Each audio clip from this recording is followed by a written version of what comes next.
Hayal kurmakta hiç zorlanmadım aslında. Islandığımız gün o yağmurların altında. Sana yazdığım şiir geceler bile farkında. Seni hep saklamıştım kanatlarım altında ya. Unutmak istesem de çıkmamıştın sen aklımdan. Yok çıkmamıştın hiç aklımdan. Sana kendime karşı koymak hiç istemedim. Bu duygu silinsin hiç istemedim. Sen alıp parçaladın kalbimi ya. Oyun sandın bu sevgimi ya.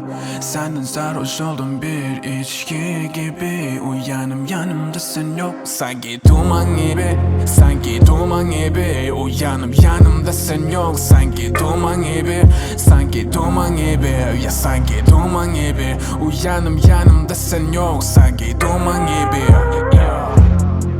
Demişten bana sensiz yaşayamam. Senin başkasına sarılamam. Bu yolumu sana hiç kapatamam. Ey ya aklımı kaybettim en başından. Bakmadın kimseye sen dışında. Kaldım bu hayalle tek başıma. Ey inan ben değişmedim hiç. Sevgimi aldın boş viski gibi iç.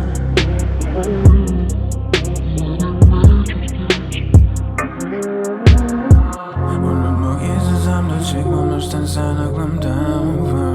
Ya çıkmamışsın hiç aklımdan. Sana kendime karşı koymak hiç istemedim. Sen hiç istemedim. Sen hemen parçaladın kalbimi ya.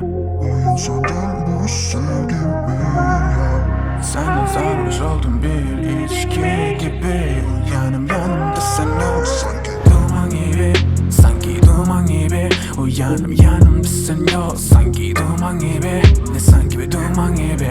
Ya sanki duman gibi. Uyanım yanımda sen yok. Sanki duman gibi. Ya